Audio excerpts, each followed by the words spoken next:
Então, nós passamos ao momento do aulão com o tema Segurança Pública Cidadã no Município, Desafio e Possibilidades, com mediação da vereadora Áurea Carolina.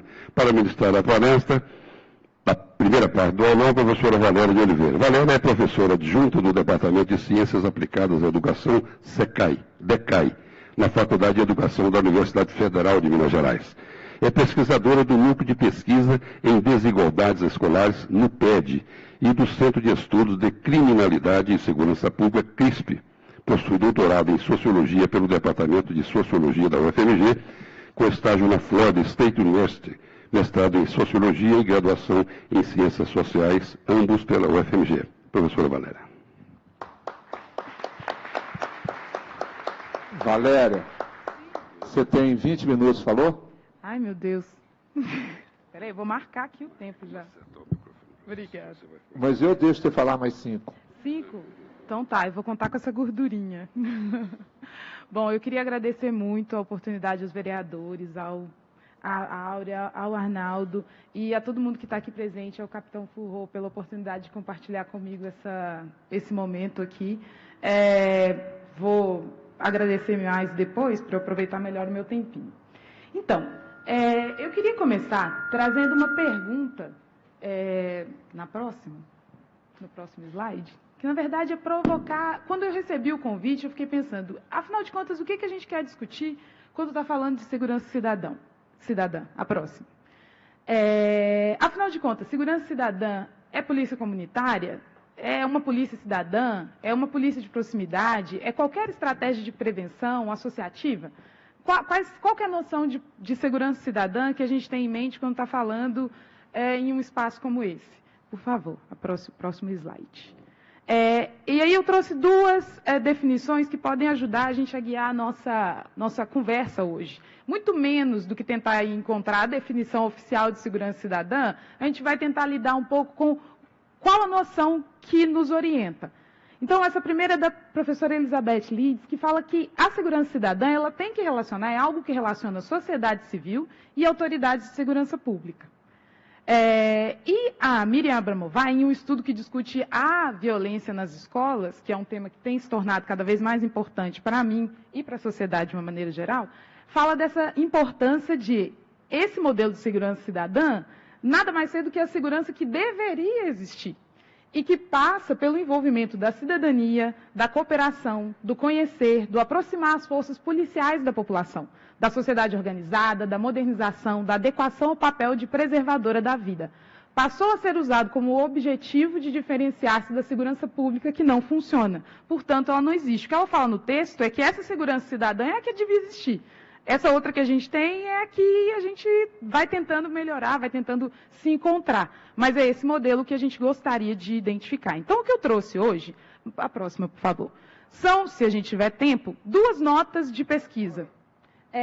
A primeira, falando a respeito de uma pesquisa que o CRISP realizou a partir do ano de 2012, aqui em Belo Horizonte, com policiais militares. Eu estou vendo Camila, todo mundo aí, que participou também dessa pesquisa.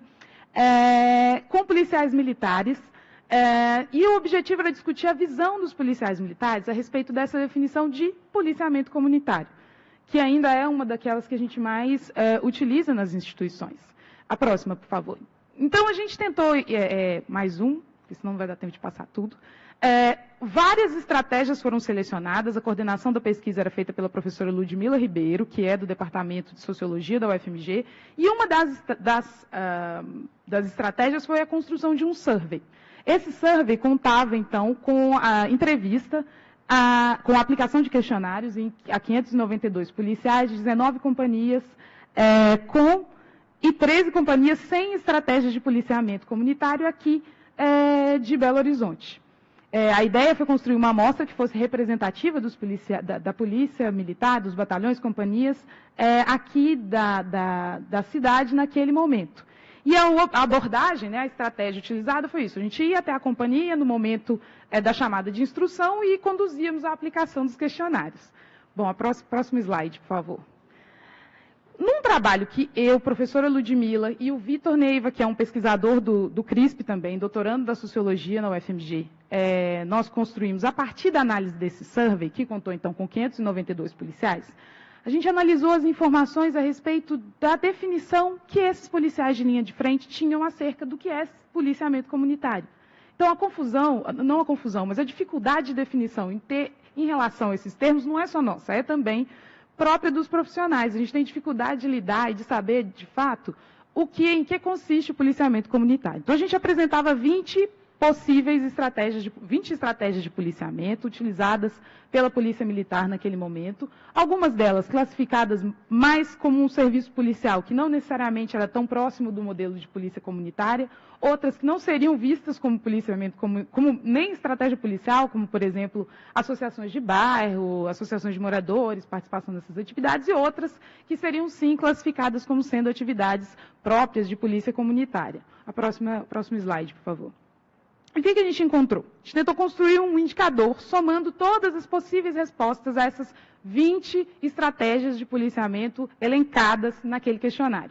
E o que a gente descobre é que a maior parte dos policiais indica um grande número de estratégias como sendo de polícia comunitária. Então, a gente tinha 20 possibilidades de resposta e dessas, a média foi de mais de 14 estratégias como sendo classificadas de polícia comunitária. Entre elas, algumas que a gente teria mais dificuldade de incluir dentro dessa categoria, como estratégias mais repressivas, por exemplo. A questão que eu quero, então, assim, 75% do total de policiais classifica 12 ou mais modalidades como policiamento comunitário. Eu queria convidar e trazer para o debate hoje a seguinte questão. Esse é um problema? Eu não sei até que ponto. Na verdade, é uma dificuldade que é dos policiais e que também é nossa. Uma dificuldade de interpretar, de identificar, de que tipo de policiamento a gente gostaria de ter, que tipo de estratégias a polícia deveria adotar para ela se tornar mais próxima da população. Falar em segurança cidadã, em polícia comunitária, se tornou uma coisa muito... Hoje a gente fala muito, a gente teve uma série de editais do próprio governo federal incentivando a construção, o desenvolvimento de estratégias de polícia comunitária, de segurança cidadã, e pouco se discutiu de fato quais as mudanças que essas estratégias podem trazer na forma como as instituições de segurança pública, não só a Polícia Militar, como também a Guarda, a Polícia Civil e tantas outras, se relacionam com as comunidades. O próximo slide, por favor. E aí, nesse sentido, uma coisa que é importante é como não falar de cor, raça, quando a gente fala de violência. Muito difícil, né? Porque a gente todo mundo já falou e já são dados conhecidos, quando a gente olha para o percentual, esses dados são dados do Sistema de Informações de Mortalidade, do SUS, e eu só selecionei os 610 homicídios registrados, que as unidades de saúde receberam aqui em Belo Horizonte no ano de 2015, organizei por faixa etária e pelas 5 categorias lá que o IBGE apresenta. O que a gente vê é que a maior parte desses mortos, eles são negros, em todas as faixas de idade. Então, nesse gráfico, aquela barrinha mais clara lá é a da categoria parda. Então, em todas as faixas etárias, a gente tem uma maior concentração de vítimas de homicídio negra. Por favor, próximo. E aí, como discutir e como entender melhor essa coisa da vitimização da população negra? Eu não tenho aqui, hoje, resultados de nenhum tipo de estudo sobre homicídios. Mas a gente desenvolveu, a partir dos dados da Pesquisa Nacional de Vitimização, que foi elaborada, foi encomendada pelo Ministério da Justiça no ano de 2010, um trabalho, eu e o professor Cláudio Beato, há muito tempo já, a gente está precisando publicar, porque esse trabalho ainda não está publicado, construímos uma análise a respeito das chances de vitimização por crimes de furto, roubo e agressão simples e graves, em que estavam envolvidas, né, agressões verbais, agressões físicas, o efeito da cor ou raça da vítima sobre a chance de ser vítima de um desses eventos em uma amostra nacional coletada a partir de 78 mil casos em todo o Brasil, em municípios com mais de 150 mil habitantes. Bom, nossa estratégia inicial foi verificar, afinal de contas, ser preto ou pardo tem algum efeito, aumenta a chance de ser vítima de violência interpessoal? Não necessariamente homicídios, aqui a gente está trabalhando com autorreportagem de vitimização. O que a gente identificou foi que não havia um efeito significativo da cor ou da raça, depois, à medida em que a gente incluía outras possíveis variáveis explicativas, como o sexo, a idade, o local de residência, a região do país em que a pessoa estava, etc, etc. Por favor, próximo. E aí a gente teve uma estratégia alternativa, que foi tentar entender um pouco dessa relação entre vitimização e alguma reportagem de experiência de vitimização por prática policial. Então, uma das informações que a gente selecionou foi substituindo a vitimização interpessoal pela vitimização por violência física praticada por policial militar, e a gente encontrou um percentual muito baixo de pessoas que no país tenha sido vítima de violência física praticada por um policial militar. É de 3% em um universo de 75 mil entrevistados. Porém, desses 3%, quando a gente desmembra por cor e raça, é possível observar que a maior parte daqueles que afirma ter sido vítima de violência física praticada por um policial militar no ano de 2010 ou 12 é preto ou pardo. Por favor, o próximo slide. Ainda não, no final. Eu acho, né? Ou não, pode fazer, capitão. No final é melhor? Tem, a gente hoje, nesse trabalho, a gente acabou não apresentando porque tem um problema. Quando a gente vai diminuindo muito, repartindo muito, fica muito poucos casos para análise. O capitão perguntou se a gente tem esse dado por estado. Aqui eu não estou fazendo por estado. Então a gente não está falando especificamente da nossa polícia. É um dado agregado nacional. Mas é um dado importante porque fala disso. Por favor, um próximo slide, não eu. O próximo, o gráfico. Mais um. Bom, o que a gente conseguiu, porque aquela parte é uma descrição. Depois a gente construiu um modelo estatístico para tentar discutir se essa diferença entre brancos, pretos, pardos, no que diz respeito à vitimização praticada por polícia militar, naquele caso, se mantém a partir do momento que a gente faz o controle por outras variáveis. Afinal de contas, o sexo, o local de moradia, todas essas variáveis também interferem na chance de que isso aconteça. Então, isso aí é uma tabela com esses resultados, mas eu vou mostrar um gráfico que fica mais fácil. O próximo slide, por favor. Moço. Aí, isso. Esse slide traz os resultados daquela tabela de uma forma mais fácil de enxergar. Então, para aquele pessoal que já tinha sido vítima que reporta ter sido vítima de violência policial militar, praticada por um policial. Isso, daqueles 3%, quando a gente coloca isso no modelo de regressão, comparando com todo mundo, com outras características socioeconômicas, sociodemográficas, a gente comparando os brancos e os negros, a gente percebe que os negros eles têm 40,7% mais chance de reportar ter sido vítima desse tipo de violência do que os brancos. Ao passo que, tal como lá na última coluna, a gente vê os moradores de favela, por exemplo, eles também reportam ter sido mais vítimas desse tipo de violência do que aqueles que não moram em áreas de favela. Pode passar. E aí tem só uma síntese, uma síntese desses dados. Qual que é a questão que eu queria trazer? E eu acho que a gente começou bem na apresentação falando um pouco disso. O modelo de segurança pública que hoje está implementado no Brasil, ele nos coloca em um contexto de conflito entre nós mesmos. Então, nós, moradores de áreas periféricas, nós da universidade, nós, profissionais da área de segurança pública, como se a gente tivesse que se colocar sempre em posições de oposição. Estivéssemos sempre em guerra contra alguma coisa que vem deste outro grupo.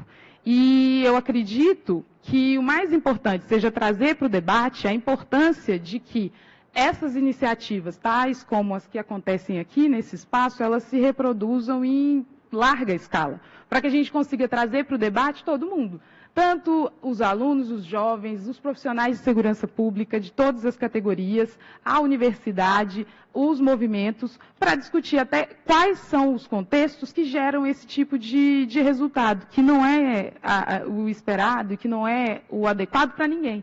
A gente não está falando aqui das pessoas, das instituições, tampouco de como elas se colocam como indivíduos dentro desses cenários, mas como que a nossa política e o modelo de gestão que a gente adota às vezes nos coloca nessa posição, nesse lugar de enfrentamento, de disputa. Quando, na verdade, existe, como o próprio vereador Arnaldo Godoy colocou, uma questão que é premente de discussão, que é a questão da guerra às drogas, de como ela proporciona em determinadas regiões das grandes cidades, como Belo Horizonte, uma situação própria de guerra, em que a gente está sempre pronto a um conflito iminente, a conflitos, a uma posição de enfrentamento, de fato, entre as instituições de segurança e os moradores dessas comunidades, o que não é o desejo nem das instituições, eu tenho certeza, e tampouco dos moradores, das universidades, desta casa, de qualquer um de nós. Então, essas notas de pesquisa que eu trouxe, na verdade, hoje, são formas de trazer um pouco essa discussão e falar, olha, a gente hoje está nesse lugar, não em relação aos dados da polícia comunitária, porque eu acho que essa ansiedade em torno do que se trata a polícia comunitária, ela é própria do lugar, da situação em que a gente se encontra. É difícil hoje pensar algum modelo de polícia que seja diferente de uma polícia mais reativa do que preventiva. Nosso grande desejo é caminhar em direção a isso, mas ainda é um desafio. Mas quando a gente fala de vitimização, nosso objetivo é falar, olha, contamos com todos. Sem as instituições, junto com os movimentos, com a universidade, com quem está disposto a pensar e se mobilizar em torno desse tema, vai ser difícil construir alguma coisa, e é por isso que a gente está aqui. Obrigada. E eu falei em 15. E eu falei em 15 minutos, olha que ótimo. Sobrou tempo, viu, Valéria? Quer falar mais alguma coisa, assim? Então pode ser. Você tem mais 7 minutos. Você prefere? Obrigado, Valéria. Vamos passar direto, Aura, para o capitão Furró? Só para dar o currículo dele, Arnaldo. Ricardo Luiz Amorim Furró é capitão da Polícia Militar de Minas Gerais, graduado em Ciências Militares com ênfase em Defesa Social pela Academia de Polícia Militar, especialista em Criminalidade e Violência pelo Centro de Estudos de Criminalidade e Segurança Pública da Universidade Federal de Minas Gerais, é assessor de Direitos Humanos da Polícia, conselheiro de Direitos do CDK, CONED e membro do Comitê Pop Rua. E nós queremos agradecer a presença de Gilson, presidente do Conselho Distrital de Saúde da Pampulha. Com a palavra, capitão Furró.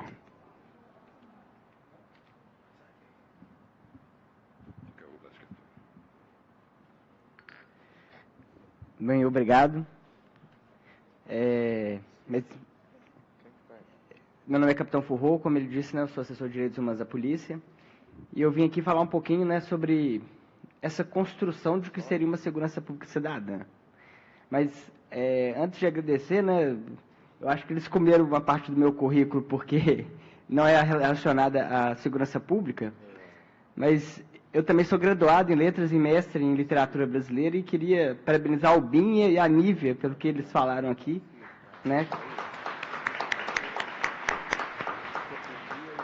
Que para quem gosta de arte, de literatura, é sempre bacana a gente ver essas expressões artísticas que são verdadeiras denúncias, né, para a gente entender a sociedade. Bem, eu trabalho na diretoria de apoio operacional, que é uma diretoria em que ela tenta administrar toda a atividade operacional da polícia, ou seja, o fazer polícia. A nossa atividade fim, que é o policiamento, a prevenção, a repressão, a minha diretoria ela faz em âmbito estadual. A gente tem algumas sessões, né, que vão representar aí como que a polícia entende como deve ser gerida a segurança pública, e tem 2 sessões muito importantes para a polícia, porque a gente entende como a base para fazer segurança pública na sociedade contemporânea. Uma sessão é a sessão de Direitos Humanos, a sessão a qual eu chefio, e a outra sessão é a sessão de Polícia Comunitária, e hoje a gente entende que fazer polícia no Estado Democrático de Direito é fazer uma polícia que observe direitos humanos e observe polícia comunitária. É isso que a gente tem se proposto a fazer e caminhado nesse sentido para que a gente possa produzir uma segurança pública mais cidadã. Pode passar, por favor. Antes de eu começar a minha fala, né, aliás, já começando, né, mas eu queria fazer uma reconstrução histórica das polícias no Brasil, justamente para a gente entender, às vezes, como que esse fenômeno evoluiu e por que chegamos onde chegamos, né? Eu acho que, em tempos de escola sem partido, é muito importante a gente ressaltar a importância dos historiadores no Brasil e da história para a formação das pessoas, né? E eu vou fazer essa reconstrução justamente porque eu acho que não tem como a gente visualizar um fenômeno sem a gente entender como que ele se desenvolveu historicamente. Por favor, pode passar. Mais um. A nossa polícia, ela considera que seu nascimento foi junto com o regimento de cavalaria, né? Que foi uma força do século XVIII, comandada pela coroa de Portugal, e que, em tese, não era uma força que realmente fazia polícia. O regimento de cavalaria, ele era muito mais relacionado ao que nós temos hoje a Receita Federal, porque a função desse regimento era justamente fiscalizar a cobrança do quinto. Então, a polícia dessa época, na verdade, não fazia segurança pública nem policiamento. Ela fazia recolhimento de impostos e verificação se não tinha ninguém tentando sonegar impostos. A primeira caso de polícia mais voltada para a segurança pública que nós tivemos no Brasil mesmo foi em 1808. Como já todos devem compartilhar esse conhecimento, né? Em 1808 a família real portuguesa, né, com mais 15 mil pessoas, né, fugindo de Napoleão, chegaram até o Rio de Janeiro, e numa cidade que tinha 60 mil habitantes, do nada eles receberam mais 15 mil, aumentando 25% da população da cidade. E uma das primeiras coisas que essa família real portuguesa percebeu ao chegar no Brasil é que havia muito brasileiro aqui. Isso era um problema, porque eles não queriam conviver com esses selvagens, com esses negros e mestiços, com esses pobres e que não eram da elite portuguesa. Porque esses 15 mil que desembarcaram aqui era mais ou menos quem tinha dinheiro, porque quem era pobre em Portugal ficou lá. Mas quem realmente tinha algum dinheiro e veio para o Brasil não queria conviver com essa praga chamada de brasileiros. E uma das primeiras coisas que eles fizeram foi criar a chamada Guarda Real de Polícia. Talvez os senhores lembrem que existe um aglomerado lá no Rio de Janeiro chamado Vidigal. Chama Vidigal porque o Major Vidigal foi o primeiro chefe da Guarda Real de Polícia. E ele recebeu da coroa portuguesa aquele terreno todo, onde hoje é chamado de Vidigal, como pagamento pelos seus préstimos, pelos seus serviços bem feitos à coroa. E a função do Vidigal, né, era, na verdade, uma função de repressão às classes menos favorecidas, e não segurança pública. Quando eu falo isso, na verdade, eu estou retomando um livro de um pesquisador americano chamado Holloway, que fala sobre um livro dele que chama Segurança Pública no Rio de Janeiro, no século XIX, que foi publicado aqui no Brasil pela Fundação Getúlio Vargas. E nesse livro ele aponta as estatísticas criminais que essa Guarda Real de Polícia tinha ao trabalhar no século XIX no Rio de Janeiro. E as principais ocorrências eram captura de escravo fugido, desmanche de roda de capoeira, mendicância, vadiagem, indivíduos embriagados. Na verdade, era uma tropa que trabalhava para que esses selvagens brasileiros não incomodassem a elite europeia que estava presente aqui. Inclusive, no ordenamento jurídico que regulava essa guarda, eles não tinham a obrigação de cuidar de segurança pública da população, apenas segurança pública da elite. Mas qualquer pessoa da população, se quisesse solicitar o serviço dessa guarda, poderia, contanto que combinasse um pagamento para essa atividade. Então, ou seja, era um serviço de segurança pública para a elite e um serviço de segurança privado para quem não era europeu, para quem não era elite. Quando a gente ouve um dado desse, né, e eu estou pegando aí outro livro, que é o 1808, do Laurentino Gomes, né? Quando a gente percebe um ato desse, uma realidade histórica dessa, a gente consegue perceber como que nasceu, por exemplo, uma coisa que é muito divulgada na mídia, que é a cultura do suborno na Polícia Militar do Rio de Janeiro. Se, para que aquela polícia trabalhasse pela sua população, precisava de pagamento pessoal, talvez essa cultura tenha se estendido anos a anos até chegar na nossa realidade.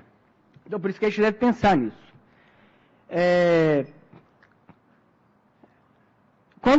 Após o Império, né, quando acabou o Império e surgiu a República, na verdade, houve o fim do Império, mas não houve mudança da missão dessa guarda. Essa guarda, na verdade, ela, ao invés de passar de proteger nobres portugueses, passou a proteger uma elite econômica da época. E esse vínculo, né, do policiamento, né, relacionado à proteção de uma elite em detrimento, né, de uma população mais pobre, que seria de difícil convivência, selvagem, acabou se tornando um problema ainda maior com a abolição da escravatura. Por quê? Porque a abolição da escravatura, né, na verdade, não aboliu ninguém. A abolição da escravatura foi jogar vários escravos a seu bel prazer, né, a viver uma vida ainda pior que a escravatura. Tanto que vários voltaram, né, vários abriram mão de sua liberdade para continuar nas senzalas, justamente porque lá ainda estavam numa situação melhor do que foi o Estado colocou eles, né? E num país tão continental, na verdade, a abolição da escravatura demorou anos e anos para se chegar em todo o país.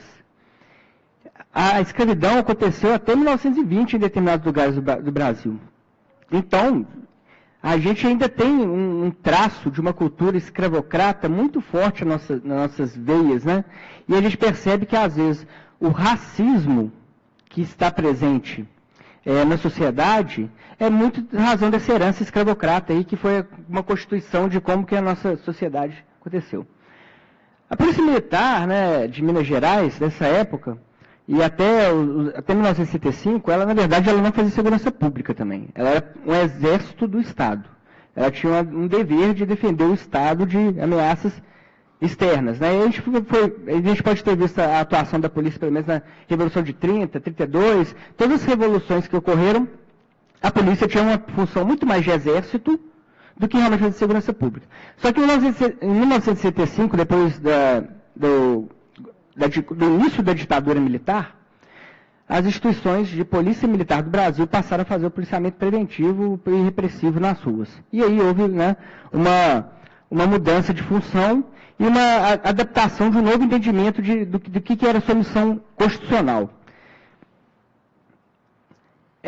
Como era uma tropa formada para ser militares, ela tinha uma visão, né, de militar, né?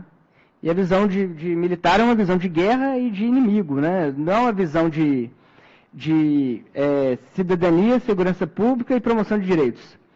E justamente por essa herança cultural, acabou fazendo com que, de 65 até 88, a gente ouvisse vários casos, né, de abusos, de torturas e de homicídios causados por policiais em todo o país e inclusive em Minas Gerais. Pode passar, por favor. Quando ocorreu a Constituição de 88, a Constituição de 88, ela definiu uma nova realidade jurídica do país e definiu também, né, várias coisas, como, por exemplo, positivou a Declaração Universal dos Direitos Humanos. Então, a partir da Constituição de 88, todo mundo ficou apto a exigir os seus direitos humanos da Declaração Universal, porque estavam presentes, e diversos outros direitos de cidadão. E, claro, com essa Constituição, a polícia teve que mudar. A partir de 88, a polícia começa a mudar a sua conduta, a sua forma de se ver polícia, a sua forma de atuação policial, para conseguir realmente corresponder o que a sociedade esperava de uma polícia a partir de então. É interessante eu falar isso, né, porque eu entrei na polícia em 1999, já tinha tido 11 anos que tinha ocorrido a promulgação da Constituição Federal. E em 99, a primeira aula que eu tive como policial na academia, eu lembro que foi até o Major Fábio Xavier que deu essa aula, a primeira aula que eu tive como policial militar foi sobre direitos humanos. E eu acho que, na verdade, eu não tinha essa visão de fora, né, de que essa coisa seria tão importante dentro da instituição, e ao chegar na instituição, e o primeiro momento de aula, debater sobre direitos humanos e atuação policial, para mim foi até uma certa quebra de paradigma, porque eu não esperava isso. Na verdade, eu esperava que a primeira coisa que eu ia fazer era pegar uma arma, era aprender a fazer alguma coisa relacionada à atividade policial, e a primeira coisa que a gente fez foi realmente discutir segurança pública e qual que é a atuação em direitos humanos que a sociedade espera da Polícia Militar de Minas Gerais. Mas a PM hoje, né? A primeira coisa que normalmente a gente conversa, e não quando a gente está criando política pública, é que muitas vezes a gente questiona de onde que vem as técnicas policiais, né? Por que a polícia trabalha desse jeito? Como é que um policial forma outro lá na academia para atuar com a população? Bem, existe um curso que é feito pela Cruz Vermelha Internacional, que é um curso voltado para forças policiais encarregadas da aplicação da lei, com atuação respeitando aos direitos humanos e, obviamente, a toda a legislação internacional de direitos humanos. As nossas técnicas policiais todas, né, na verdade, elas vêm desse curso, dessa formação que a gente teve com a Cruz Vermelha Internacional e com a ONU para polícias em Estados democráticos de direito, justamente para fazer uma atuação policial que observe isso. Pode passar. Claro que existem legislações internacionais que vão embasar a nossa atuação, que a gente herdou justamente dessa preocupação de obedecer legislações internacionais de direitos humanos por causa dessa nossa formação pela Cruz Vermelha Internacional, mas a gente pode falar da Declaração Universal dos Direitos Humanos, do Código de Conduta dos Encarregados de Aplicação da Lei de 79, do conjunto de princípios para a proteção de todas as pessoas sob qualquer forma de detenção ou prisão, 1980, Princípios Básicos do Uso da Força e de Arma de Fogo, de 1990, e todos esses documentos, pode passar mais um, e todos esses documentos, né, que vão falar sobre como a ONU, como a Organização das Nações Unidas espera que a polícia atue com a sua sociedade num contexto democrático, né? A gente observa eles para que a gente possa definir nossas técnicas policiais. O Manual de Direitos Humanos, de 98, é um Manual de Direitos Humanos que a gente fala que é nosso, porque, na verdade, a gente teve autorização da Cruz Vermelha Internacional de imprimi-lo como nosso. Está lá escrito como Manual de Direitos Humanos da Polícia Militar, mas, na verdade, é um Manual de Direitos Humanos para encarregados da aplicação da lei, feito pela Cruz Vermelha, e que autorizou a gente a fazer essa tradução para a nossa formação policial. O Manual de Prática Policial de 2002 é um manual que veio, né, nos cursos que a gente tinha com a Cruz Vermelha, a gente percebia que o manual ele era muito completo na questão do conteúdo, mas na aula prática ele acabava não conseguindo acrescentar muito, porque a prática é a prática. A Cruz Vermelha tinha a sua prática policial definida, mas não estava previsto no manual. Então a gente criou um manual de prática policial em 2002, para que a gente pudesse descrever essas práticas, para disseminar de forma mais fácil.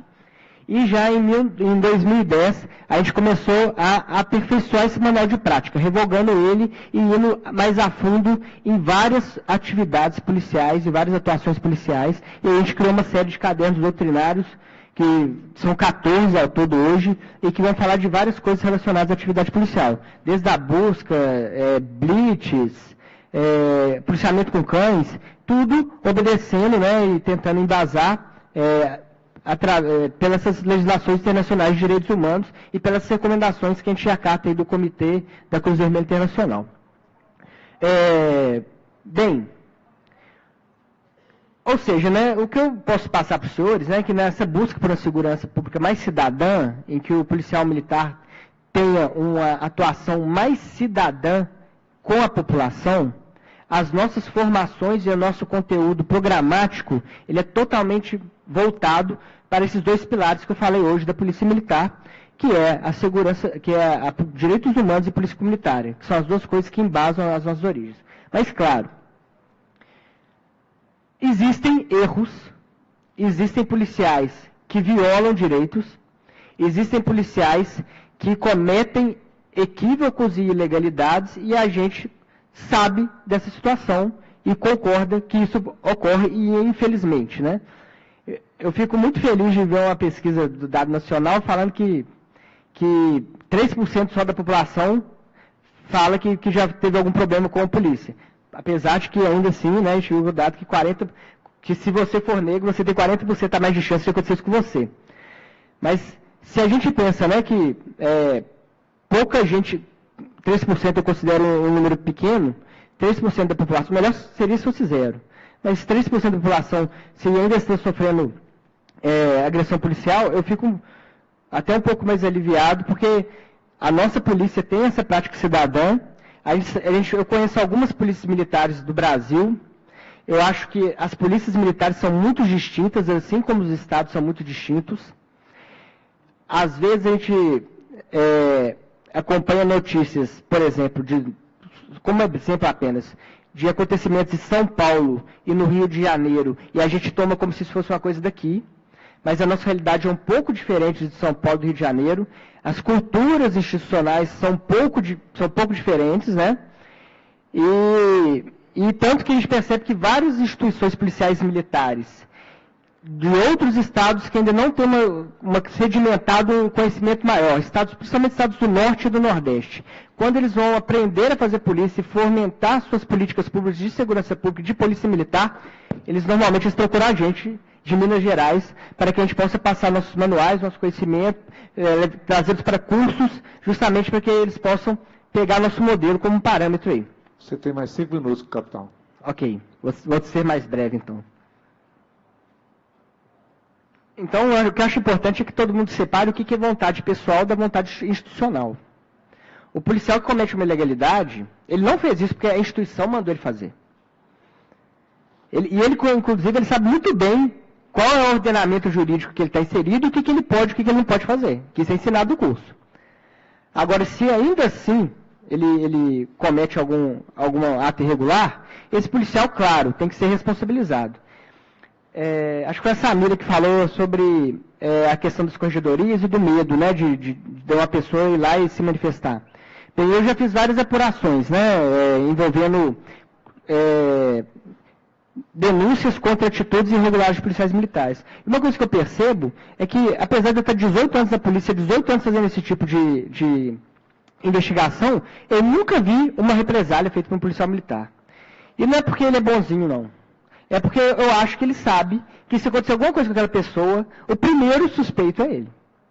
Não existe outra pessoa para você pensar que não seja esse policial militar se acontecer alguma coisa com essa pessoa. E então a possibilidade de responsabilização dele é muito grande. Pode passar, por favor? Não, volta, por favor. Volta um, por favor. Dados de homicídios consumados, né? Eu não peguei do SIM, eu peguei da CESP, da Secretaria de Estado de Segurança Pública, mas falou que em Belo Horizonte, que a gente está falando no âmbito do município, em 2014 a gente teve 785 homicídios consumados, em 2015 609, ou seja, de 2014 para 2015 a gente conseguiu reduzir em Belo Horizonte 22,4% dos homicídios. Em 2016, infelizmente, houve um aumento de 1%, mas ainda é um aumento bem pequeno, então, na verdade, é um quadro de estagnação. E, nesse atual momento, de janeiro a maio desse ano, a gente está apresentando uma redução de 21,6%. Então, o que a gente pode falar que a Polícia Militar tem feito em relação à questão do genocídio do jovem negro é que a gente está reduzindo os homicídios em Belo Horizonte. Por favor, pode passar mais um. Uma vez eu estava falando, eu participei da CPI do genocídio do jovem negro e teve uma pessoa que imputou às polícias militares do Brasil o genocídio do jovem negro, falando que quem matava, na verdade, o jovem negro era a polícia. Eu não sei a realidade de outros estados e não posso falar delas. Eu posso falar da realidade de Minas Gerais e, no caso específico aqui que eu separei, de Belo Horizonte.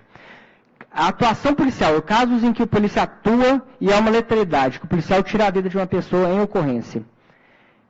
Em 2015 foram 22, o que representa 3,63% dos homicídios de Belo Horizonte. E em 2016 houve ainda uma redução, foram 16, o que representou 2,6% dos homicídios. E claro, além disso, a nossa instituição, a gente não corrobora... Capitão, desses 22 de 2015, quantos negros? Na verdade, eu peguei esse dado da Comissão da Letalidade, da Corregedoria, e ela não separa. Tá. Mas, doutor Arnaldo, eu como pesquisador, eu fico pensando um pouco, até para falar para minha amiga do CRISP, que às vezes a gente tem que pensar, às vezes, o que causou a discussão sobre o homicídio do jovem negro, na verdade foi o trabalho do Júlio Jacobo, quando ele fez o mapa da violência. Acho que foi aí que deu um start a mais. Mas a doutora Valéria vai me permitir a fala, né? Eu como pesquisador, professor de metodologia, eu queria meter um bedelho na metodologia, às vezes, que é utilizada para esse tipo de dado. Porque muitas vezes se utiliza o dado do IBGE, que é autodeclarado, né, como já foi falado. Sim, e Não, se pega o dado para se falar da população geral, o do IBGE, e se pega do homicídio, o do médico ou do perito, para falar do homicídio. Então, na verdade, eles são dados que não conversam entre si. Porque o indivíduo pode, por exemplo, ter se declarado branco, e quando ele se torna vítima e vai lá o perito, ele pode, ou o médico, ele vai lá e declara ele como negro. Então, essa mesma pessoa, para esses dados que são analisados, ele acaba... Claro que isso não invalida a questão, e claro que, na verdade, até... O que a gente tem que saber é que, realmente, hoje, não há dúvida que as classes menos favoritas sociais, e isso a gente inclui, claro, a juventude negra, principalmente a juventude negra, é a classe que é mais vitimizada pelo Estado. Isso aí eu acho que não há dúvida. Eu só acho que a gente, às vezes, metodologicamente, a gente poderia pensar um pouco melhor nisso, porque o dado do Jacobo, eu acho ele, na pesquisa do Jacobo, eu acho ele meio... Ele compara duas coisas que não se comparam, na verdade. Pode falar, Valéria. Ih, tem que ligar ali. Microfone, Áurea.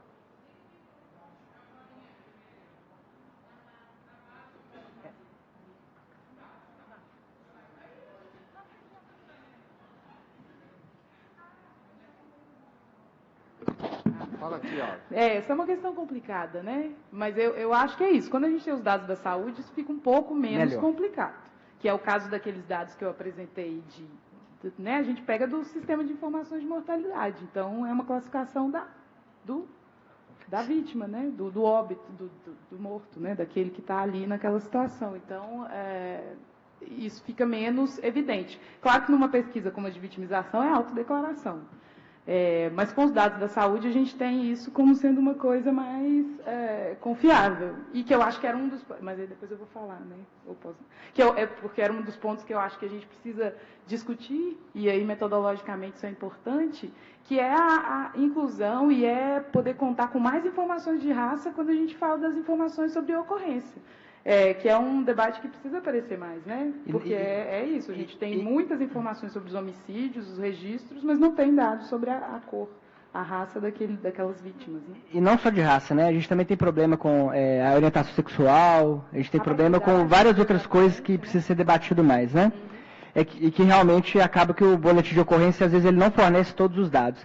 Mas, para te dar uma boa notícia, né? Eu estive em São Paulo outro dia, para a gente verificar como que está sendo feito lá, como que eles estão trabalhando lá. Em São Paulo, até hoje, o boletim de ocorrência é feito manualmente. Então, essa estatística criminal, ela não existe em São Paulo, porque ela é feita de forma totalmente manual, e o que complica e impossibilita muito você ter um dado mais confiável, diferente do nosso sistema aqui, que ele é informatizado, né? Pode passar? Então, gente, eu queria agradecer a todos aí pelo espaço e vou estar aqui aberto para a gente debater. Obrigado, capitão. Muito bom. Pessoal, vamos dar continuidade ao aulão Segurança Pública Cidadã em Belo Horizonte, Desafios e Possibilidades. Na parte da manhã, nós ouvimos a pesquisadora Valéria de Oliveira e o capitão da Polícia Militar, Francisco Furró. E agora nós teremos as contribuições da Manuela Miklos. Por favor, Manuela.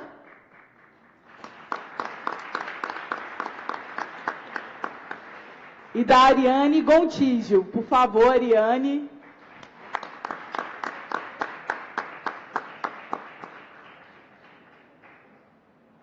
Sejam muito bem-vindas.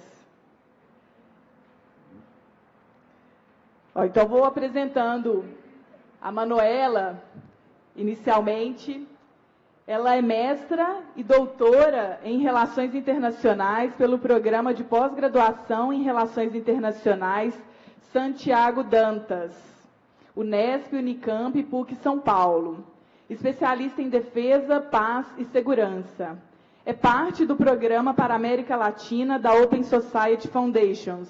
Ativista feminista e pelos direitos humanos. Idealizadora das campanhas hashtag Não Tem Conversa e hashtag Agora Que São Elas. E é uma das editoras do blog hashtag Agora Que São Elas, hospedado na Folha de São Paulo. Manuela é também colunista da Mídia Ninja. É com você, Manuela. É comigo? Muitíssimo obrigada pela vinda de vocês. Eu é que agradeço. Fala que são 20 minutos. 20 minutos, tá, pode deixar.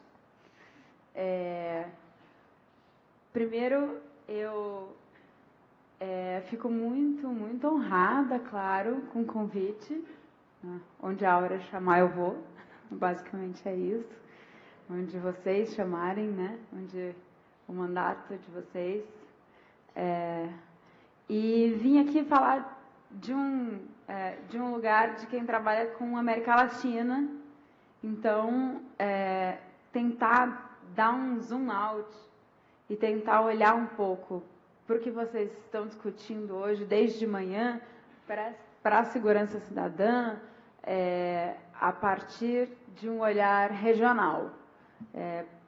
E tentar dar uma contribuição nesse sentido. Eu acho que tem também uma coisa que eu queria começar dizendo, e aí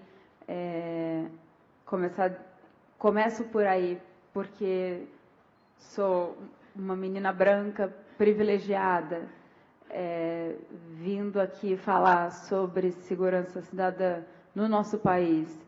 E falar sobre isso falar sobre o genocídio da população, especialmente da juventude negra. Então, queria falar de um lugar de fala específico, que é de quem, apesar de, no Brasil, branca privilegiada, vem de uma família judia, que está aqui há pouco tempo, e que viveu também um genocídio.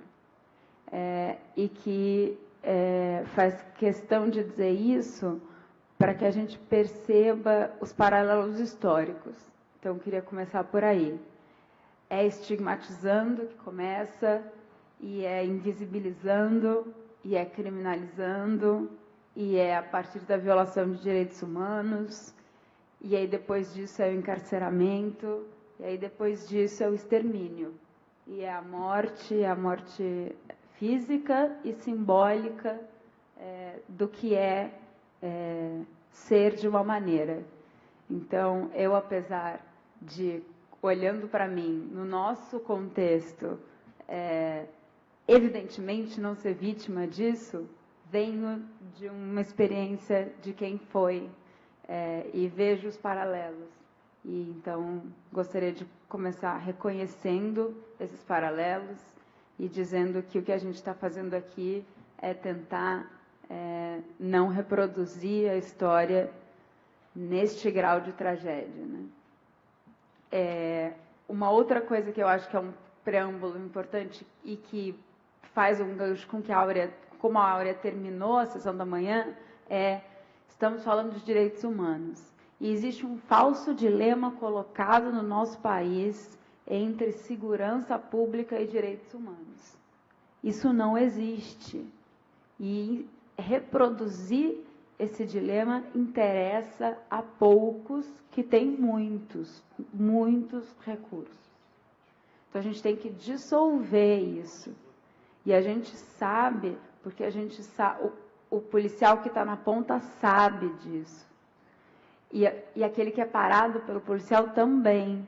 A gente, em algum lugar, e a gente estava falando agora na hora do almoço, em algum lugar, subindo nos escalões, esse dilema é construído.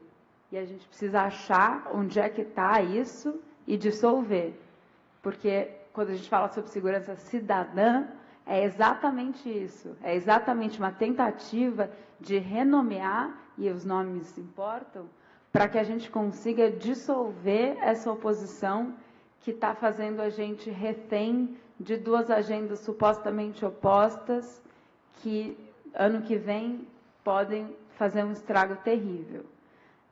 Enfim, e aí venho falar para vocês de uma tentativa regional de lidar com tudo isso, que é a campanha Instinto de Vida.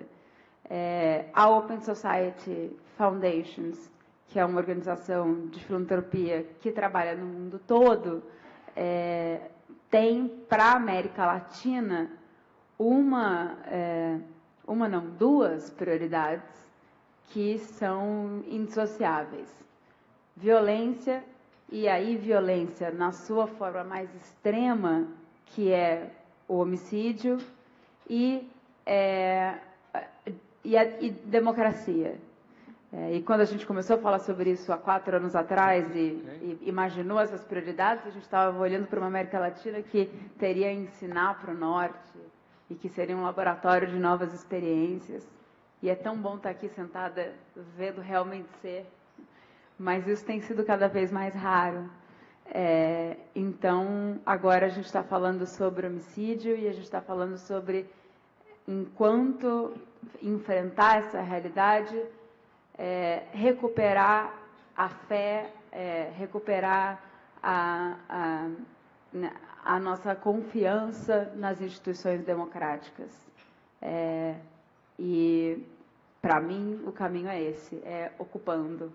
Mas, qualquer que seja, pensar violência e democracia como sendo as nossas 2 grandes questões.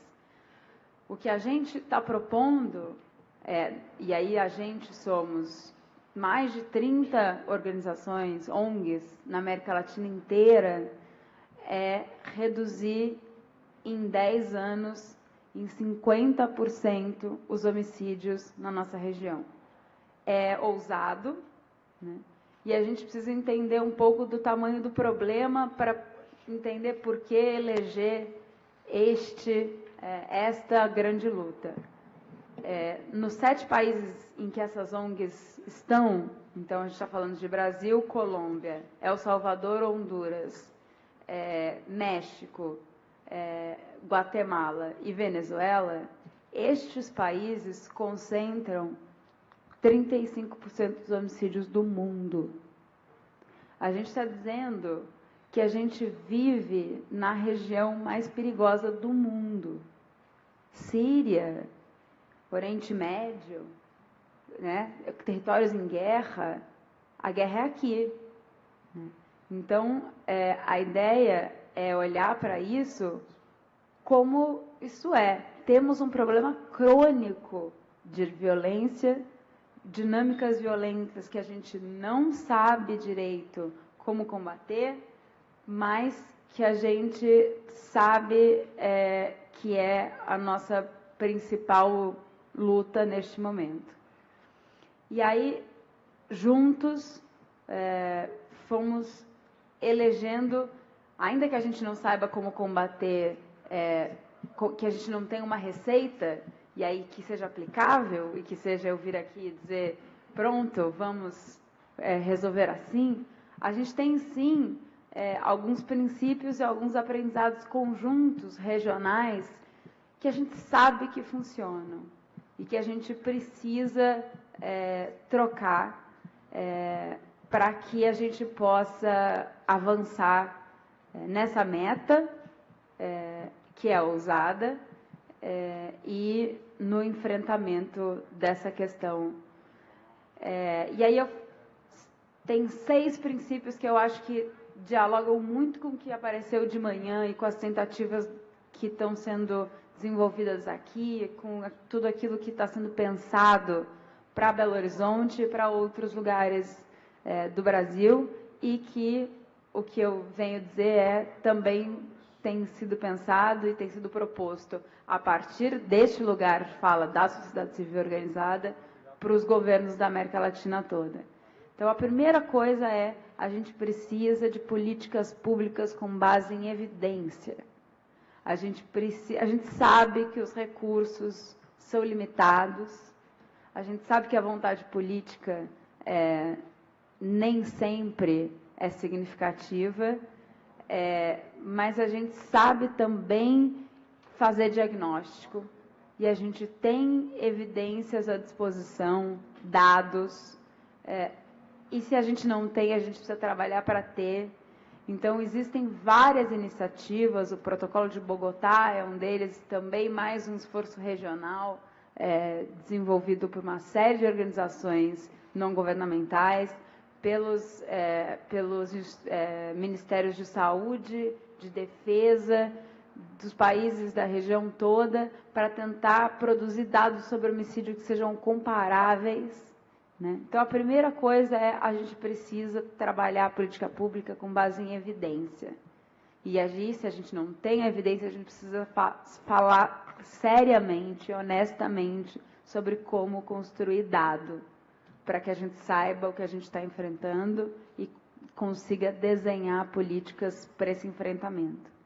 O segundo ponto, o segundo aprendizado que essa campanha vem defender na região é foco em resultado, né? Para além da conscientização, que é muito importante, e aí foi por onde eu comecei, né? Enfim, para além da gente pensar que toda a vida importa e que a vida dos vulneráveis, dos invisíveis, tem importado menos para a nossa sociedade, e é por isso que esses números de homicídio existem, porque quem morre são os invisíveis, são os que a gente não vê. Não sou eu, eles não têm a minha cor, né? Eles não vão voltar de ponte aérea para o Rio de Janeiro agora. Então, para além da concentração do tamanho do problema e das raízes, de como ele é estrutural, de como o poder no Brasil tem dono, e como esse dono tinha um chicote na mão desde o começo, para além disso, a gente tem que ter foco em resultado.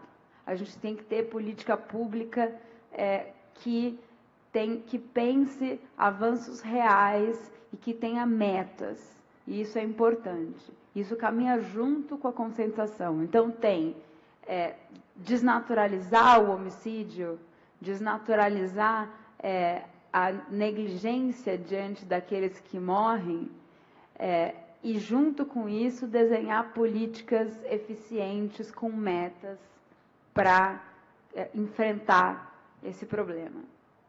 O terceiro ponto é participação.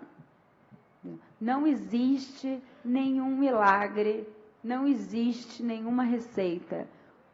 Uma política pública baseada em evidência e com foco em resultado que enfrente o problema dos homicídios precisa ser feita, ser desenhada, implementada e monitorada com participação cidadã, com controle social, né? A valorização da vida, ela só vai ser alcançada enquanto objetivo de política pública se a gente assegurar que essa mudança na região como um todo seja resultado da mobilização do nosso povo, do cidadão, de todos aqueles que, de alguma maneira, sofrem com isso, são as vítimas, e daqueles que não são, mas que reiteram e que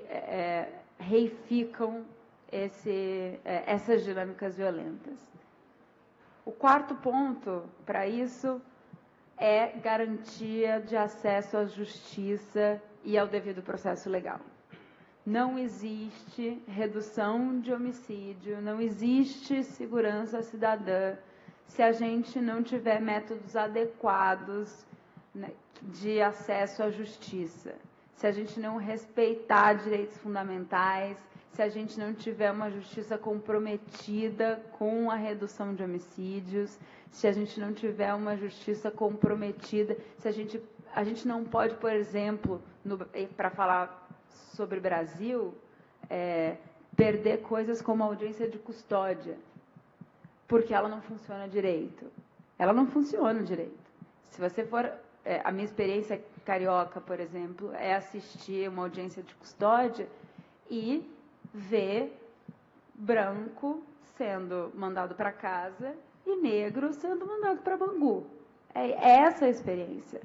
Mas a audiência de custódia vem para ser um avanço, e a gente precisa manter os avanços e incrementá-los, né? Então, garantia do acesso à justiça e do devido processo legal. Isso precisa estar na essência, no DNA de qualquer política pública para a redução de homicídio. A gente precisa, aí um quinto ponto, conter a violência. E aí conter a violência significa interferir de várias maneiras. Tem intervenções que são destinadas às pessoas, Então, a gente está falando de terapia cognitivo-comportamental, a gente sabe que isso funciona, né? A gente vai ver aqui o Teatro do Oprimido, a gente sabe que isso muda a vida das pessoas. A gente está falando de prevenção de reincidência, e aí a gente precisa falar, por exemplo, da escola como espaço de proteção, da segurança cidadã como alguma coisa que é multidimensional. A gente precisa falar das masculinidades, porque a gente precisa falar de feminicídio, de violência contra a mulher.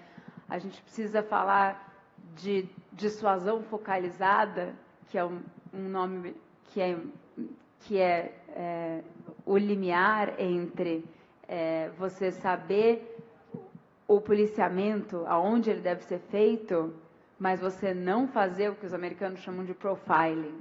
E aí de manhã falou-se sobre isso, né? A abordagem, uma coisa é você colocar a polícia no lugar certo, na hora certa. Outra coisa é você parar alguém de determinadas maneiras, por determinados motivos, que estão ligados aos preconceitos que a gente tem e não às políticas públicas que a gente desenha.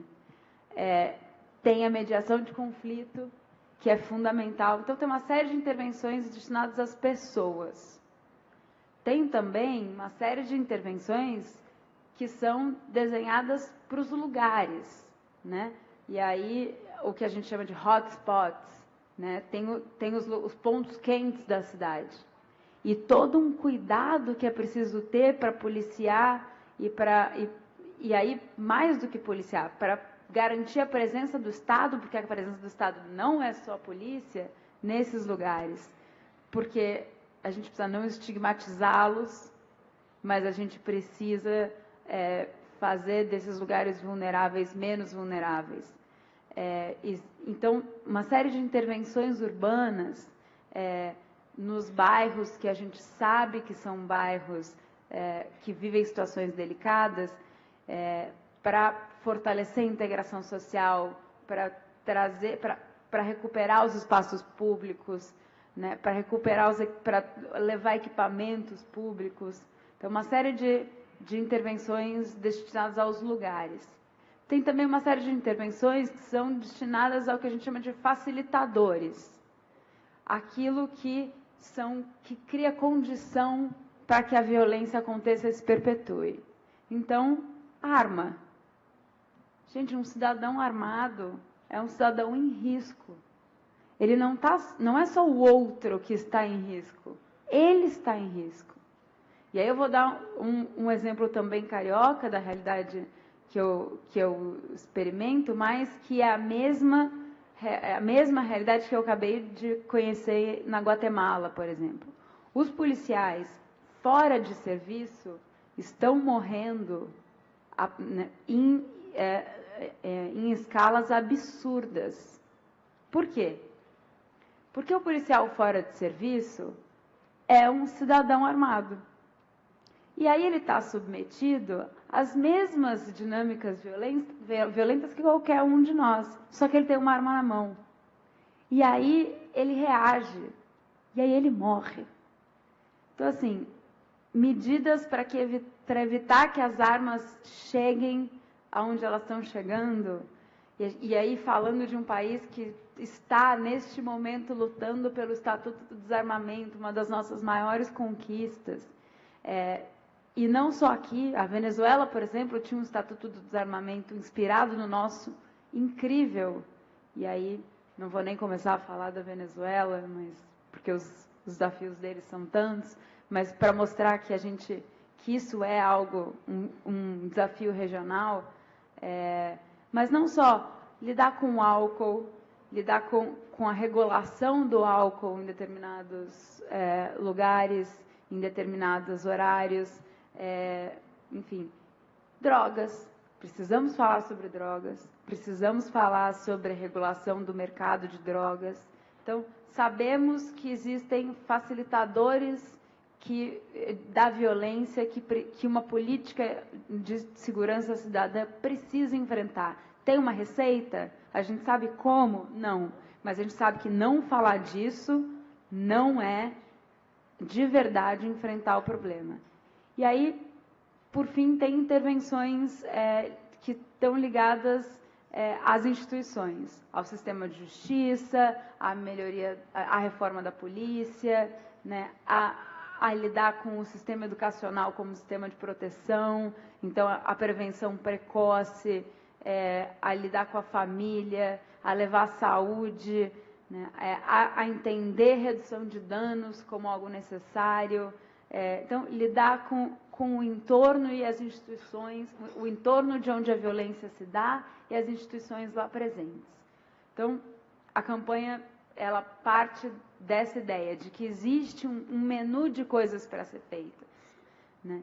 E aí, para terminar, acho que a sexta ideia, o sexto aprendizado regional que a gente tem é que a gente precisa entender a proteção do cidadão e a segurança enquanto o nosso maior bem público e colocar isso no centro de tudo que o Estado faz, no centro de tudo que o Estado desenha, e isso significa não só as forças do Estado, mas significa uma política e políticas multissetoriais que tragam todas as secretarias para as mesas, que tragam todos os poderes, todos os níveis de governo para o enfrentamento real de uma questão.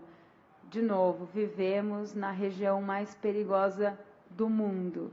E aí, um número a mais.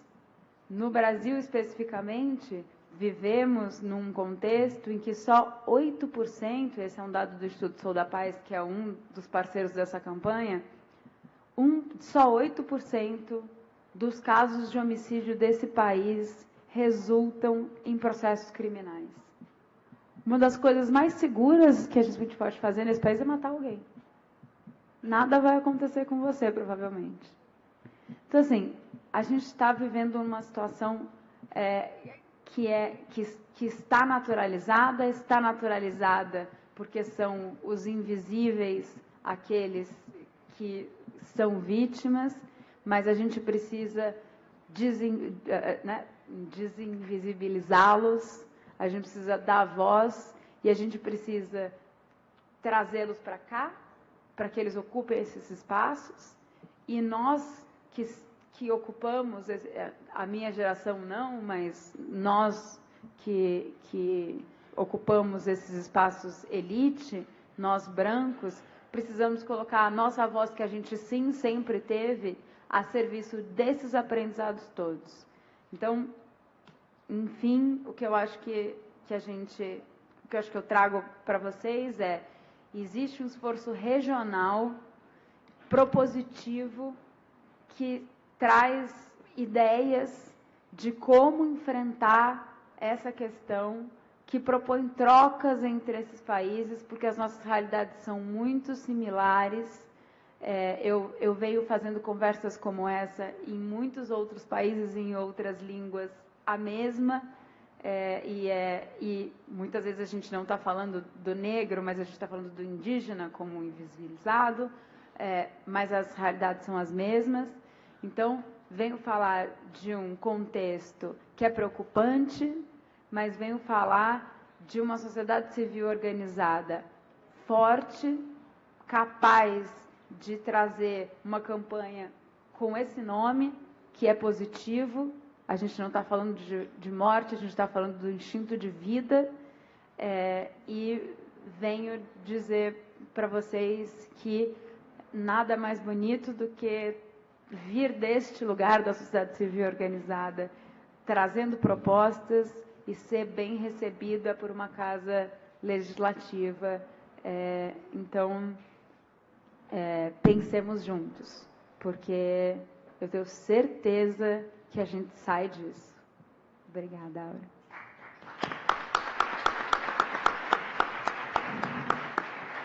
Muito obrigada, Manuela, querida Manu. Então vamos agora com a Ariane. Deixa eu só fazer um comentário. Arnaldo. Manuela, prazer. Se você traçou um paralelo, assim, da história trágica da humanidade com a questão do nazismo em relação ao povo judeu, mas o Estado de Israel também hoje faz o mesmo, né, Manuela? Com o povo palestino, não reconhece o direito desse povo palestino de ter seu Estado. Então, isso é para a gente ter isso claro, para também, como é que a gente faz esse aprendizado, né, de poder reconhecer o outro, né?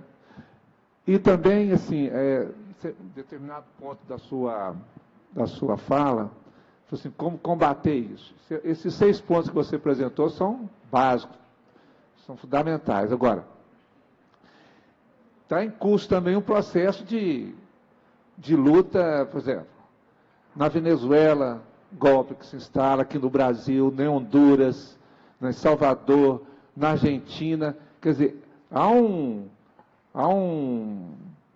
uma razão capitalista do Império Americano intervindo na América do Sul para que o processo de desigualdade social não se estabeleça, não tenha continuidade, a concentração de renda seja cada vez menos intensa. Então, há uma política para isso, né? Aqui na América Latina, enfim, no mundo, mas nós estamos falando da América Latina. Então, como combater isso? Então, também a gente precisa ter no nosso horizonte uma luta política mais ampla. Esses 6 pontos são fundamentais, né, adicionados a essa luta política contra esse império.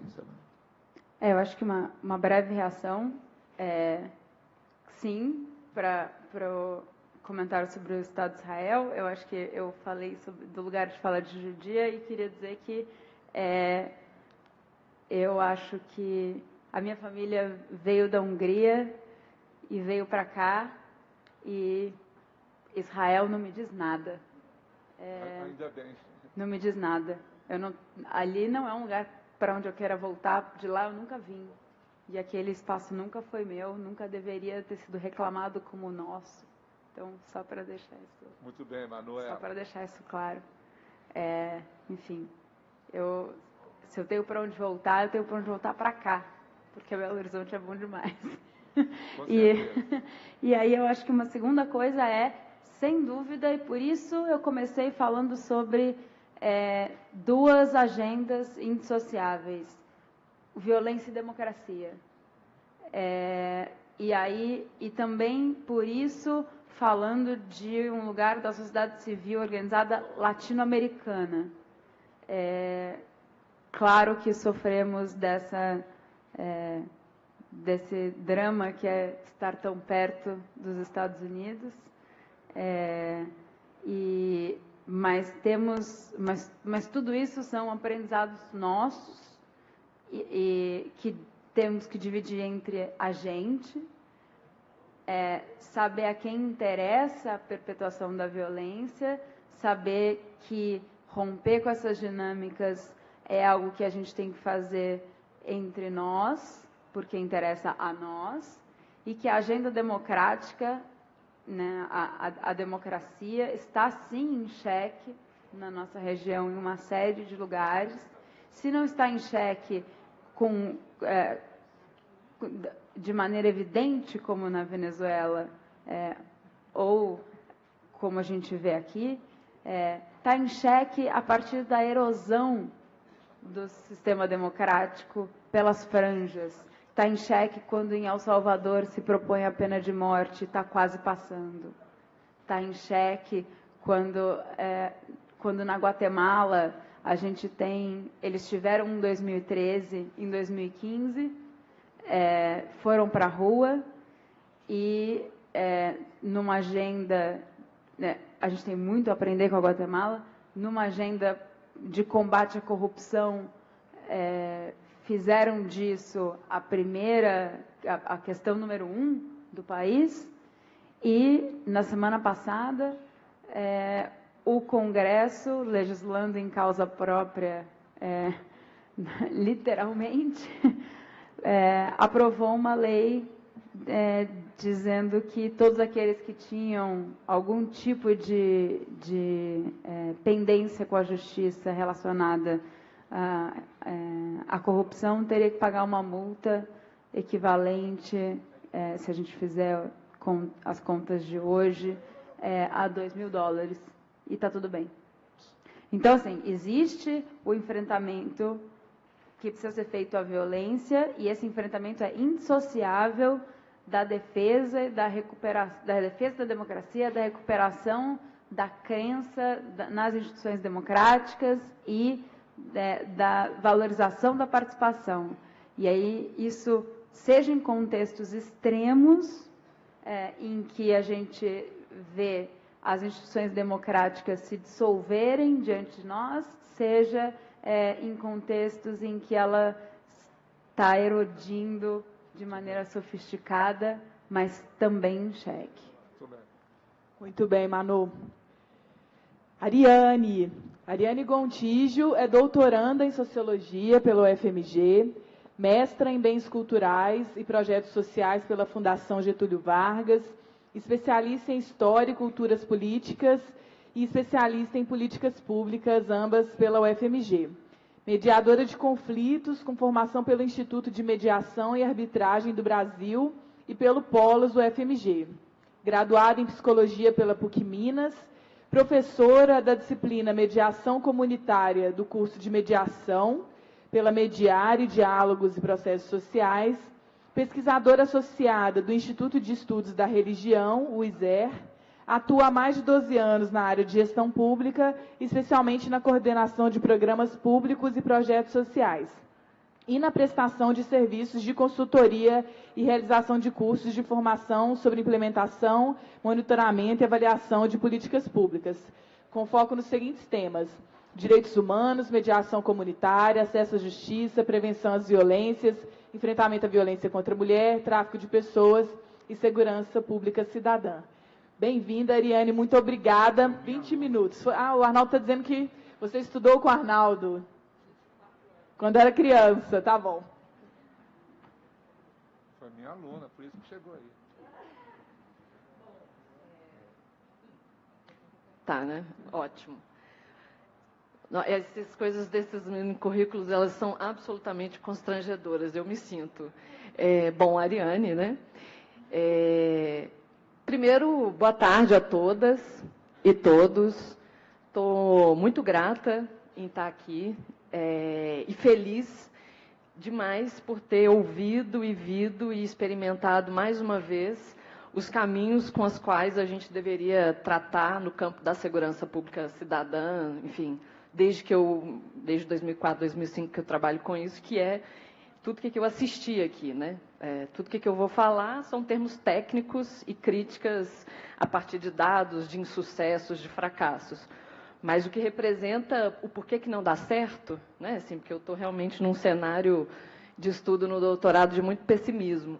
E aí não dá certo porque, historicamente, né, nos últimos 200 anos, a gente, e os atores, né, a elite política, tomadora de decisão, não consegue compreender e reconhecer o que a galera da favelinha apresentou aqui, né, a nossa querida, né, essa me toca muito a poesia, sempre que eu escuto, que eu vejo, enfim. Exatamente por isso. Não há o reconhecimento dessas ideias e desses valores enquanto crença que deve ser incorporada enquanto ação do Estado. Então, por que não dá errado? Não dá errado porque as pessoas tomam decisões a partir dos seus valores. E quem toma decisão? Né? Concluída. Bom, vamos lá. Tenho 20 minutos, então eu vou tentar ser o mais breve possível, e é sempre um desafio, mas depois a gente pode trocar ideia, né? Meu contato está aí, eu, né, me coloco à disposição, não só da comissão, mas também quem está estudando esse tema e tentando compreender o que está acontecendo e por que a segurança pública é do jeito que é e não de outro jeito, enfim. Já me coloco à disposição porque eu resolvi assumir um pouco, compreender isso ao invés de...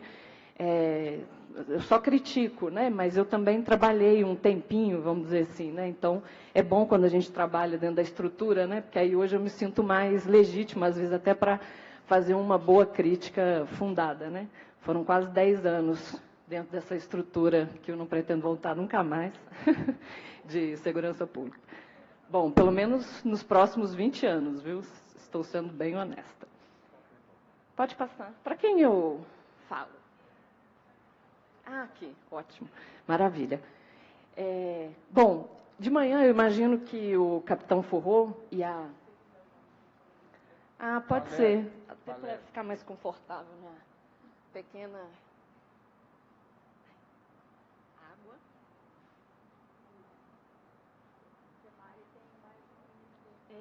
Tá aqui, aí ela... Opa, eu achei que era o microfone, olha que viagem. Gente... Bom, não está tão alto assim, mas eu falo bonitinho. Não, está ótimo. Aqui eu falo mexendo e normalmente eu falo andando e conversando, então ali realmente eu estava meio apertadinha. Eu imagino que de manhã, né, eu cheguei numa partezinha depois da fala do capitão e da Valéria, mas eu imagino que eles devam ter falado um pouquinho sobre a história, né? Mas eu queria fazer uma narrativa mais breve, e breve mesmo em razão do tempo, mas de dizer um pouco por que esse campo de estudos e de execução no campo das políticas públicas é uma coisa tão problemática. Historicamente, a gente tem uma dificuldade, né? Primeiro que hoje em dia, né, nos últimos 15 anos, o campo das ciências sociais tem já estudado muito o tema da segurança pública, né? Tem tentado compreender tanto as polícias militares, polícia civil, né, Ministério Público, Poder Judiciário, enfim, as guardas municipais. Então, esse campo tem crescido muito nas pesquisas e estudos a nível de Brasil, né? Em Minas Gerais não é diferente. Mas por que é tão complexo ainda isso? Né? Há um campo de disputa e poder, do ponto de vista do conhecimento, entre vamos dizer, né, os estudados, né, que seriam os operadores diretamente do campo da segurança pública, e os próprios pesquisadores, né? Ainda, eu achei que essa resistência ela ia diminuindo ao longo dos últimos 10 anos, 15 anos.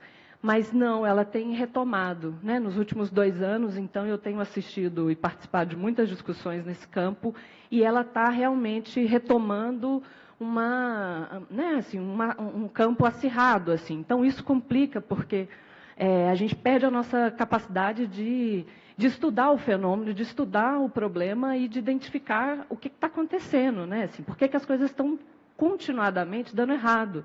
Por que a taxa de homicídio no país não vem diminuindo, gente? Ela está crescendo.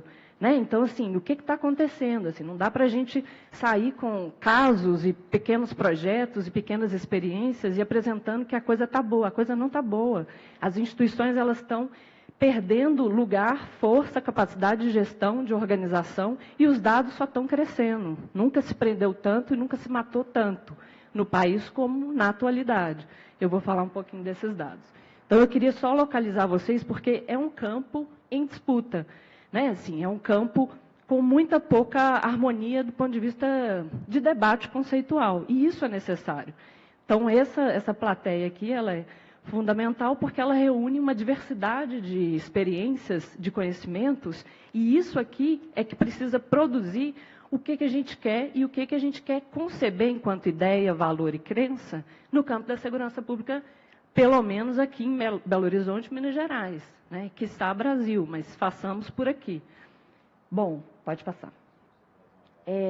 E aí, o que eu havia pensado, como proposta mesmo para o debate aqui, era falar desse histórico, né, da segurança pública, né, no contexto brasileiro, um brevíssimo histórico, eu quero pegar só alguns elementos, né, porque isso demandaria maior tempo, e os desafios à agenda e a sua incompatibilidade, né, ou compatibilidade, do jeito que a gente está vivendo, é compatibilidade, mas na minha análise ela é uma incompatibilidade, no contexto democrático, né? E vou apresentar alguns dados, né, que guardam relação com os assassinatos da população jovem, em especial a população jovem negra, e uma breve reflexão sobre a política, sobre essa ideia, né, que mal foi implementada e já vem sendo desconstituída da política de segurança pública cidadã. Pode passar. Pode passar. Bom, eu acho que um primeiro ponto, que desde o início, da hora que eu cheguei aqui, isso tem sido discutido, que é exatamente o porquê que determinados comportamentos são selecionados para serem reprimidos e outros não. Isso faz toda a diferença na nossa história, né? Se a gente pegar os 200 anos de construção dessa ideia de polícia e dessa ideia de instituição polícia no país. Por quê?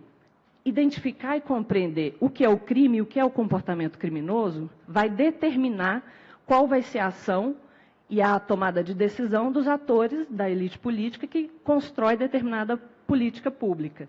Então, ao longo dos anos, em dados tempos, a gente foi tendo determinados comportamentos tidos como criminosos, desviantes, fora de padrão, e esses comportamentos foram, e até hoje, na atualidade, não é diferente, sendo perseguidos. Né? Então, de manhã foi falado aqui o colega Capoeira deu o exemplo dele, né? E eu queria ilustrar justamente com um exemplo histórico. Pode passar.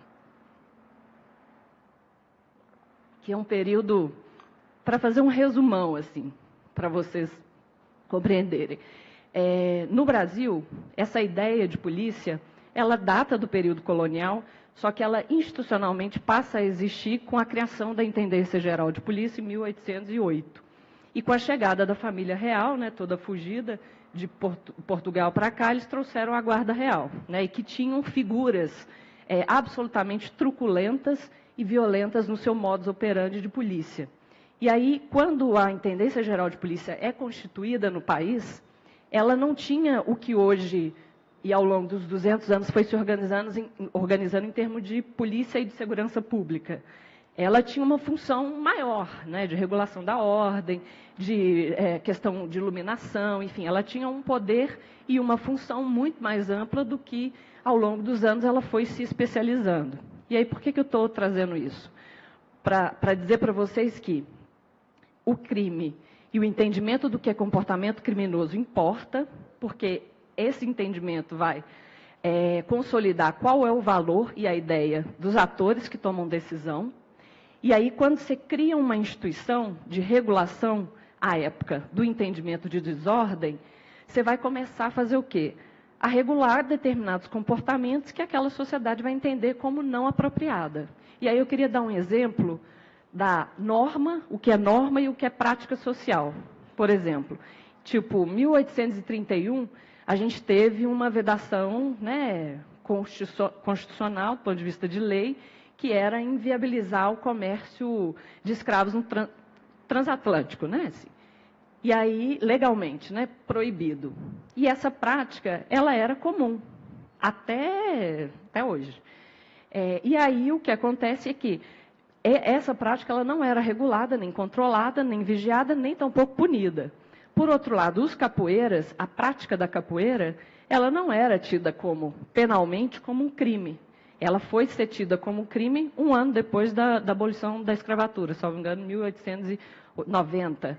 E aí, nessa data, ela passou a ser crime, mas muito antes disso, né? Assim, acho que o Foucault deve ter falado, ou alguém falou isso, porque eu peguei depois as respostas, né? Aliás, as indagações. Esses comportamentos, eles eram perseguidos mesmo sendo livres, considerados livres. Né? E o que eu quero destacar? Quando a gente pensa o processo de construção da segurança pública, a gente tem atores, figuras, pessoas, ideias, que vão formando, ao longo do tempo, quando a Intendência Geral de Polícia ela vai se disseminando e tendo foco de atuação, quando vai se criando o que são os juízes no país, e todas as instituições que compõem também os órgãos do sistema de justiça criminal, ao longo desses processos, você vai tendo atores, ideias e valores no entorno dessas instituições.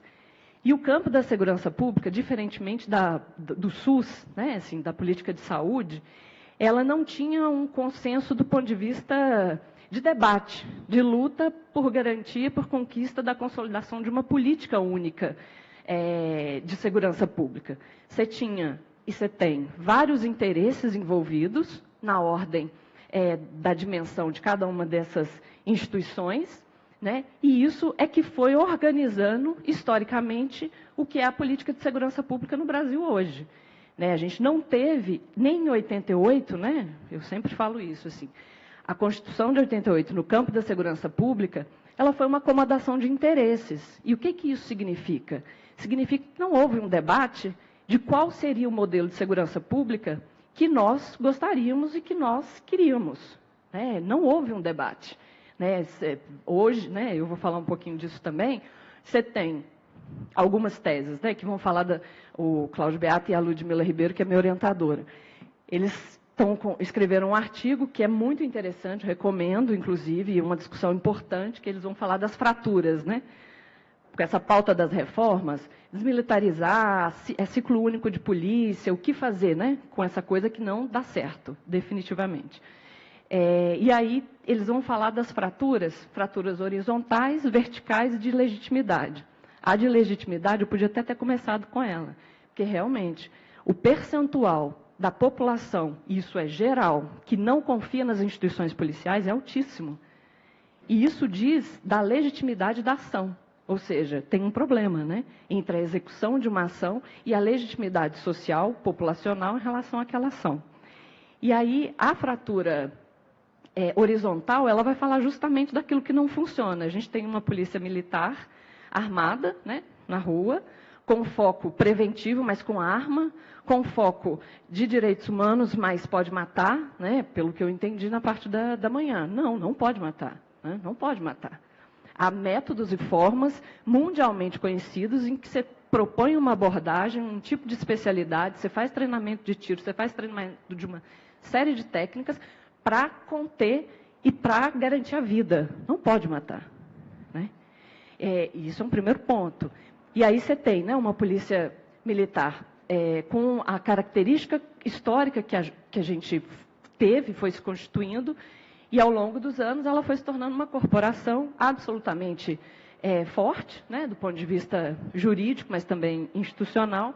E aí, por outro lado, você tem uma polícia civil, que em todo o processo inquisitorial, né, o processo todo de investigação, ele além de não contar com a defesa do réu ali, né, do suspeito, vamos dizer assim, né, ele não conta, ele vai ter que repetir tudo depois quando entra no sistema de justiça criminal. Ou seja, o que eles vão falar é que essa fratura horizontal, ela traz problemas, e aí, né, muitos colegas aqui presentes da Guarda Municipal também sofrem desses mesmos processos, assim, internos. O que cabe à guarda? Até onde não vai a guarda? A diretora chama a guarda. Quem leva esse adolescente? Quem faz? Enfim, uma série de conflitos interinstitucionais entre esses órgãos que não estão resolvidos, que fazem com que esses ciclos não funcionem, né? E tampouco facilitam a própria gestão dos processos no campo da segurança pública.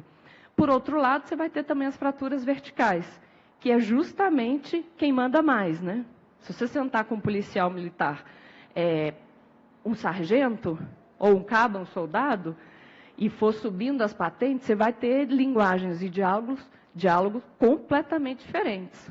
Né? Assim, você tem um problema interno enorme. E quando você tem a relação das polícias, e em especial da Polícia Civil, com o sistema de justiça, é outro. O promotor de justiça não quer saber. Você falou da audiência de custódia, né? O que eu ouvi recentemente é que eu estudo o modelo comparado de segurança pública Minas Gerais e Pernambuco. Eu escutei do coronel de Pernambuco que o fato o recrudescimento, né, a volta do aumento dos homicídios em Pernambuco se deve às audiências de custódia. Eu falei, oi? Não, pelo amor de Deus. E é isso. Então, essas coisas, assim, têm ocupado o discurso e as agendas, é por isso que eu estou falando, é um campo em disputa, mas a gente precisa sentar. O que eu estou falando é um ponto de análise. Vão existir outros inúmeros, e a gente tem que ter, nós, quem pesquisa, quem é de militância, de movimento social, quem é de sociedade civil organizada, quem opera, quem é guarda municipal, policial militar, praça, oficial. Enfim, a gente precisa sentar, discutir e tentar construir um entendimento a partir da nossa realidade. Não dá para eu virar e falar que a audiência de custódia é o que está aumentando o homicídio em Pernambuco. Não dá. Eu não tenho esse tipo de dado, experiência e bagagem para poder afirmar isso. Né? Assim, eu não posso ter opiniões também. Bom, para eu não delongar demais, pode passar, eu queria pegar só alguns dados, porque o que eu quero... Tá, ótimo. Pode passar. O que eu quero apresentar dessa parte histórica para vocês? E, historicamente, para a gente entender segurança pública, a gente precisa entender quais foram as ideias que foram concebidas a partir do entendimento do que era crime e do que é comportamento criminoso. E, ao longo desse processo, a gente vai entender que isso é o que foi conformando a nossa forma de organização da segurança pública, que não é um sistema, né, que não é um campo, uma política de segurança pública, né? Nós temos instituições que se arranjam e tentam se conformar para fazer uma gestão da ordem e da segurança pública, mas com conceitos ainda um tanto quanto incompatíveis do ponto de vista democrático, né? Assim, essa discussão da desmilitarização, essa discussão das reformas, todas essas discussões, elas são necessárias. E eu até tenho dito muito isso, assim, mudanças de cima para baixo também não vão modificar as práticas policiais. Né? Assim, as mudanças, elas de fato, elas precisam considerar as ideias e os atores de quem está operando e pensando. Porque, por ato, por norma, gente, sinceramente, eu trabalho com mediação de conflitos, assim, eu não acredito, tá? Não acredito que lei é capaz de mudar comportamento. Eu acho que o reconhecimento dos comportamentos e o respeito a esses comportamentos são muito mais capazes de garantir com que a gente tenha uma mudança de processo no campo da segurança pública do que necessariamente uma lei e uma norma. Tá? E aí, para eu concluir, queria só mostrar uns gráficos. Pode passar. Pode passar? Pode passar? Pode passar? Pode passar. Pode passar. Pode passar. Bom, só umas coisas, eu acho que vocês já devem saber, né? Mas de 1996 até 2015 já foram assassinados 960 mil jovens, mil pessoas, desses 1/3 eram jovens, e certamente esse dado ele inexistia, né, anteriormente, mas certamente desse 330 mil jovens mortos, certamente mais da metade eram jovens negros, né, porque esses dados, historicamente, eles não existem. Né? A gente tem um problema histórico de coleta e essas informações em relação à juventude negra, ela ainda tem sido um processo recente, até porque o registro é algo muito complexo ainda, né? Registrar o que é um jovem negro depende de quem registra isso, enfim. Pode passar, porque eu queria mostrar uma última coisa. Bom, isso é Belo Horizonte, aliás, Minas Gerais, que, né, a gente vem de um processo de 1.261 mortes para 2015, 4.532. A gente teve um pequeno decréscimo num período de 2003 a 2009, que recrudesceu de 96, 1.261. 1.261 mortes. E em 2015, 4.532 mortes no estado de Minas Gerais. Pode passar? Pode passar. E era isso que eu queria fechar com vocês nessa discussão, porque é o ponto principal dessa comissão, né? Discutir as mortes, né, o genocídio da população jovem negra. Quais que são os grandes dilemas e que eu queria muito chamar a atenção aqui? A gente vê, então, numa redução que tem sido dita dos últimos anos, Sudeste, especialmente São Paulo. Por outro lado, gente, os estados do Nordeste, com exceção de Pernambuco e Alagoas, que de fato tiveram um recrudescimento, uma diminuição, mas os outros estados, eles estão absurdamente dobrando as suas taxas. Então, assim, em números absolutos, a gente não está tendo redução de homicídios no país. São Paulo é responsável por grande parte dessa redução, mas somado e olhando o contexto e o cenário e as devidas regionalidades e as localidades, esse processo ele não está acontecendo. Né? Então, isso é uma coisa muito séria que precisa ser tratada. E eu imagino que esse ambiente, né, e a comissão também tem tratado disso. Por outro lado, quando a gente fala de população jovem, é o dobro da taxa. Né? Hoje, no ano de 2015, a gente tinha 28 mortes, 28,9 mortes para cada 100 mil habitantes. quando se trata de população jovem, isso dobra, vai para 60%. E aí a gente teve, também nos últimos anos, né, essa pesquisa toda do IPEA, do Atlas da Violência, de 2005 a 2015, uma redução das mortes da população jovem branca, o que é ótimo, né, já foi dito isso aqui, isso é importante, mas precisa ser também compreendido na sua maior precisão. Por outro lado, um aumento das mortes da população jovem negra, né, em 18%. E aí, o que eu queria chamar a atenção? Se você pegar, por exemplo, o mapa de Belo Horizonte, em 1 minuto eu concluo, prometo. Se você pegar o mapa de Belo Horizonte e analisar onde está a população jovem, no geral, e onde está a população jovem branca, jovem negra, e aonde você tem o número de mortes, você vai ter o território, e isso é muito importante, importa muito, porque a gente está falando aqui de um debate municipal, e é importante que as políticas sociais se atentem para além da vulnerabilidade social, mas para um conceito de prevenção social à violência, né? Deem um passo além para discutir arma, para discutir abordagem policial, para discutir violência, para discutir assassinato, para discutir, inclusive, a agenda, que eu não poderia deixar de dizer aqui, da comercialização de drogas. Enquanto esse debate da legalização das drogas também não acontecer, sinceramente, a gente também está perdendo tempo.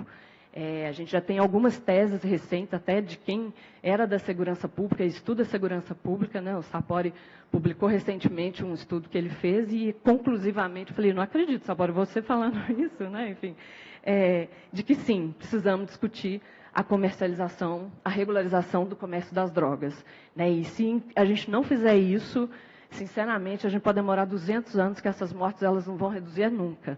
Então, assim, esse é um ponto central. Existem uma série de outros fatores que necessariamente precisam se atentar ao fenômeno da redução dessas mortes, né, em relação a essa população, mas alguns estão gritando aí para a gente como necessárias, né? O território e a questão da comercialização. Bom, para eu não demorar mais, obrigada. Eu teria muito a colaborar e contribuir aqui, mas é isso. Obrigada e boa tarde, a gente se fala.